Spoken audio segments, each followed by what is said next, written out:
En un podcast reciente, el rapero dominicano Natán el Profeta hizo unas declaraciones que generaron mucha controversia. Emma, esa no es la pregunta. Si es pecado que lo Es haga. pecado hacerlo. Bíblicamente no es pecado. Ok. Bíblicamente no es pecado. Su punto es que bíblicamente no es pecado tener relaciones sexuales antes del matrimonio. No, aquí no No casamos es- nosotros. Mira, Fornicación. a nivel... No, eso no es fornicación. Fornicación, si tú buscas Una prostituta. lo que significa etimológicamente en el diccionario etimológico, te vas a dar cuenta que es tener relaciones sexuales en un sitio cerrado, en una taberna, pagando por sexo, o en su defecto a una prostituta. ¿Me entiendes? Entonces, dicho esto, con ese concepto de fornicación, lo que pasa es que es una interpretación, digamos, moral que se hace.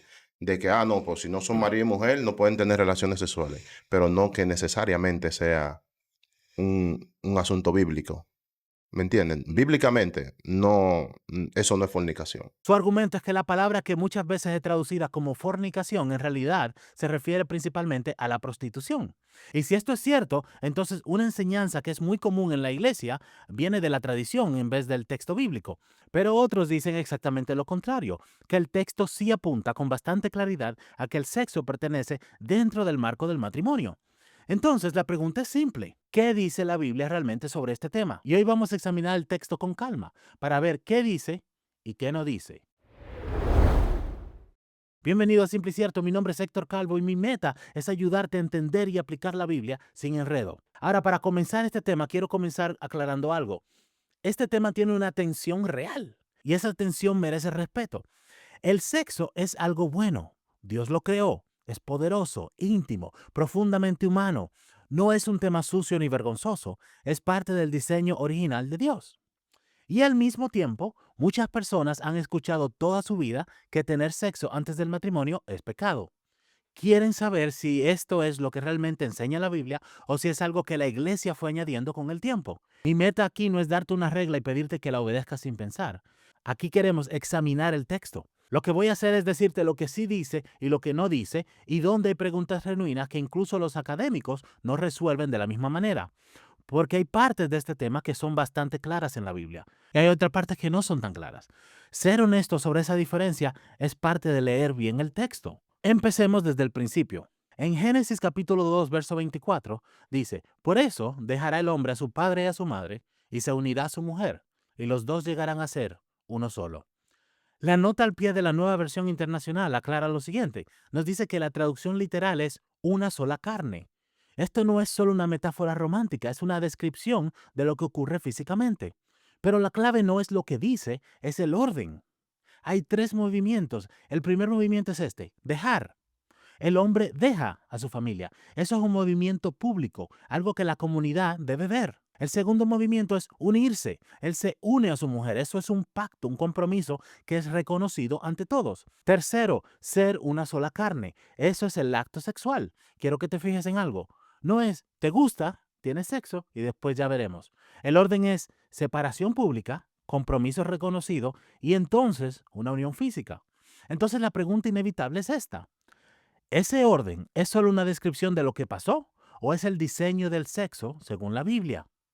Y aquí está la respuesta más honesta que te puedo dar. Génesis 2:24 no queda enterrado en el Antiguo Testamento como si fuera una costumbre de cultura antigua. Jesús lo cita, Pablo lo cita, el autor de Hebreos lo cita. Ese versículo viaja por toda la Biblia y cada vez que alguien tiene en el Nuevo Testamento que hablar del diseño del sexo, vuelven a este texto. Esto no es algo anticuado. No es casualidad tampoco. Esto es el texto diciendo que ese orden no es solamente histórico, que ese es el plano del arquitecto, es plano del diseño de Dios. Ahora vayamos a Pablo, porque aquí es donde la conversación se pone un poquito más interesante. Pablo le escribe a una iglesia en Corinto. Corinto era una ciudad con una vida sexual muy activa. La prostitución era completamente normal en Corinto y había templos donde el sexo formaba parte del culto religioso y algunos de los creyentes de Corinto argumentaban algo así. El cuerpo es temporal. Lo que yo hago con mi cuerpo no tiene importancia espiritual. Y Pablo viene a corregirlos. Pero fíjate cómo Pablo los corrige. Él no simplemente dice, eso está mal, obedezcan las reglas, paren. No, él hace un argumento. Y el argumento es el siguiente. Vamos a 1 Corintios, capítulo 6, versos 16 al 18. ¿No saben que el que se une a una prostituta se hace un solo cuerpo con ella? Pues la Escritura dice, los dos llegarán a ser uno solo. Pero el que se une al Señor se hace uno con Él en espíritu. Huyan de la inmoralidad sexual. Todos los demás pecados que una persona comete quedan fuera de su cuerpo. Pero el que comete inmoralidades sexuales peca contra su propio cuerpo. ¿Notaste lo que hizo Pablo aquí? Él citó Génesis 2:24 para hablar de alguien que va a irse con una prostituta. Si el problema fuera solamente la prostitución en sí, Pablo hubiera dicho, hey, no vayan con prostitutas, punto. Pero él no hace eso. Él cita el versículo sobre el diseño original del matrimonio para explicar lo que está pasando en el acto sexual mismo. Su argumento es más profundo que simplemente una regla. El sexo hace algo. Independientemente del contexto en el que ocurra, crea una unión real entre dos personas. La palabra que se usa en griego es kolao. Y esta palabra significa pegarse, adherirse, como cuando dos materiales se fusionan y separarlos después causa daño. Y esto no es solamente algo espiritual o emocional. En el mundo antiguo, esta palabra también implicaba una unión de destinos y de responsabilidades. Dos vidas que se entrelazan de verdad. Y luego Pablo dice algo que es todavía más fuerte. El que comete inmoralidades sexuales peca contra su propio cuerpo. No contra una regla externa, sino contra sí mismo. Pablo está diciendo que el acto sexual toca algo más profundo en la persona y que sacarlo del contexto para el cual fue diseñado tiene consecuencias reales, no solamente espirituales, sino en quienes somos. Ahora, déjame aclarar algo. El contexto específico de Pablo en ese pasaje es la prostitución. No es una pareja comprometida y enamorada que está planeando casarse. Pablo no está refiriéndose a parejas que están comprometidas. Él definitivamente está hablando sobre la prostitución. Y existen académicos serios, no solo predicadores con agenda, sino estudiosos del griego bíblico que señalan que no podemos asumir automáticamente que Pablo está hablando sobre toda situación sexual fuera del matrimonio. Esto es real y no lo podemos ignorar. Pero el argumento de Pablo no depende de quién es la otra persona.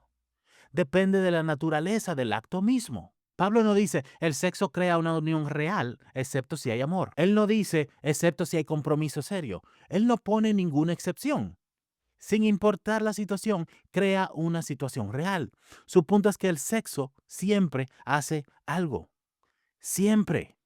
Entonces alguien podría decir, sí, todo esto suena interesante, pero la palabra clave sigue siendo fornicación. ¿Realmente significa lo que siempre nos dijeron, fornicación, que es sexo fuera del matrimonio? Seamos completamente honestos. ¿Qué significa la palabra fornicación?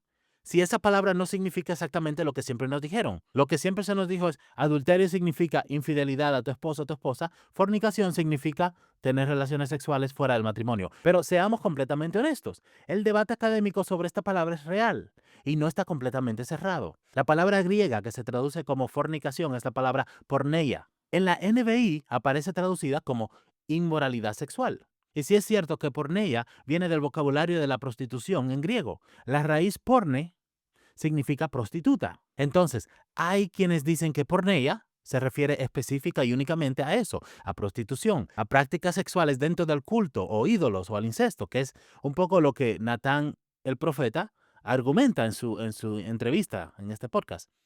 Y que no se refiere a toda relación sexual fuera del matrimonio. Ese argumento existe, no es inventado y tiene peso.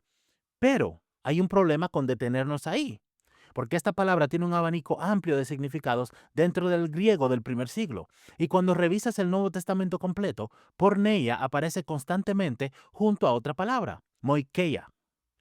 Y esta palabra moikeia significa adulterio.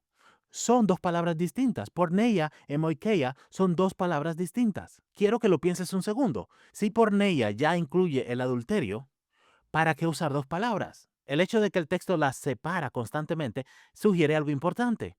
Porneia cubre el territorio de actividad sexual fuera del matrimonio en general. Y moikeia cubre específicamente la traición a un matrimonio que ya existe.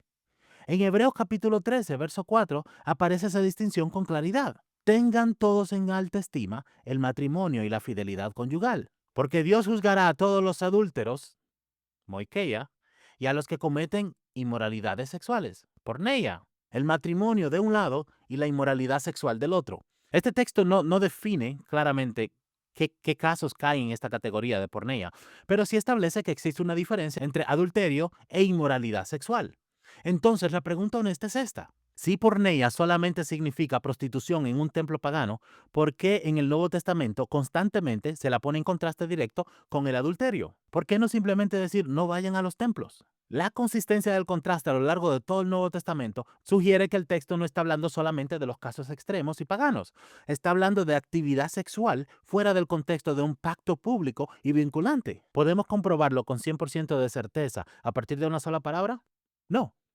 Pero el patrón del texto en su conjunto apunta hacia esa dirección. Ahora, antes de continuar, si este tipo de análisis te está siendo útil, suscríbete al canal y comparte este video con alguien que tenga esta misma pregunta. Si estás escuchando como podcast, déjame una reseña donde sea que lo estás escuchando. Me ayuda muchísimo para que más personas encuentren este contenido. Y si tienes preguntas sobre este tema o sobre cualquier otro, escríbeme a hola@simpleycierto.com. Yo leo cada mensaje personalmente. Continuemos. Ahora vamos a hablar de la objeción que merece más respeto en este tema. No la voy a resumir ni la voy a debilitar, la voy a decir completa, porque recuerda, el punto es encontrar la verdad, no con lo que yo esté más cómodo, con lo que tú estés más cómodo, lo que mi tradición enseña, lo que tu tradición enseña o con o lo que más me agrada. Queremos ver cuál es la verdad. El argumento más fuerte en contra de lo que hemos visto hasta ahora es el siguiente. El Nuevo Testamento nunca construye explícitamente un argumento moral contra dos personas solteras, comprometidas, mutuamente fieles, que tienen relaciones sexuales. Los textos te están hablando de prostitución, de idolatría sexual, de promiscuidad, de adulterio, pero el escenario moderno específico, dos personas que se aman, que están en una relación seria, que piensan casarse, no aparece como un caso directo en ningún pasaje bíblico. Entonces, la conclusión tradicional de la iglesia es una inferencia del texto, no es una cita directa de un versículo que lo diga claramente. No tengas sexo antes de casarte. Hay una diferencia entre citar el texto directamente e inferir una conclusión a partir de sus principios. Y todo esto importa. Ahora, ¿cuál es el problema con este argumento? Que no da un panorama completo. Porque la Biblia no funciona solo con citas directas. Funciona con principios que se aplican a situaciones que el texto no describe palabra por palabra. Y el principio que el texto establece de manera consistente es este: que la Biblia no contempla la actividad sexual fuera de un pacto público y que los vincula, que los ata. La Biblia no dice espera hasta la ceremonia con el pastor. La Biblia dice que el sexo pertenece al interior de un compromiso real, reconocido públicamente, con responsabilidades reales si se llega a romper. Y aquí necesito aclarar algo muy importante. El matrimonio bíblico no es una bendición mágica que convierte algo malo en algo bueno de repente. No es que el pastor diga unas palabras y de repente todo cambia.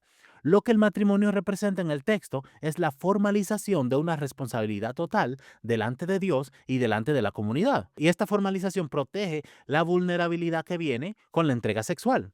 Quiero que lo pienses de la siguiente manera. Tú puedes vivir en una casa que te guste mucho, ponerle cortinas, quererla mucho, sentirla tuya, pero hasta que tú no firmas el contrato, hasta que no firmas la escritura, no tienes la seguridad legal ni la pertenencia real. Por dentro se siente igual, pero no tiene el mismo respaldo. El sexo sin ese pacto es parecido. No es que los sentimientos no sean reales, es que falta la estructura que protege lo que ese acto crea. Ahora, hay algo más que necesito decirte con honestidad. En el mundo bíblico el matrimonio no era lo que es hoy culturalmente. No era una boda con decoración y con pastel, era un proceso legal y familiar en dos etapas. Un compromiso legal, vinculante, con consecuencias reales si se llegaba a romper. Y después de esto venía la cohabitación. Ese compromiso legal no era lo mismo que el noviazgo moderno. Esto era un contrato. María y José estaban en esta etapa cuando el texto dice que ella quedó embarazada. ¿Y qué hizo José? Él consideró divorciarse de ella. No romper el noviazgo, divorciarse, porque legalmente ya estaban unidos.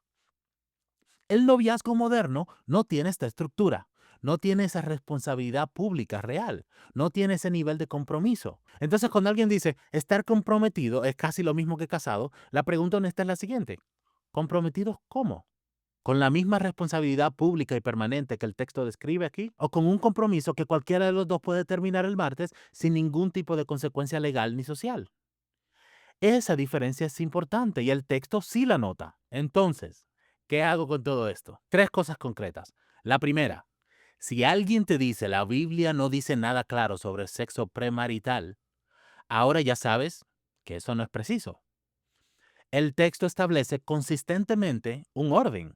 El acto sexual parece dentro del pacto matrimonial, no antes. Ese patrón está en Génesis, lo dice Pablo, lo dice Hebreos. No es una tradición religiosa inventada por la iglesia a través de los años. Está en el texto.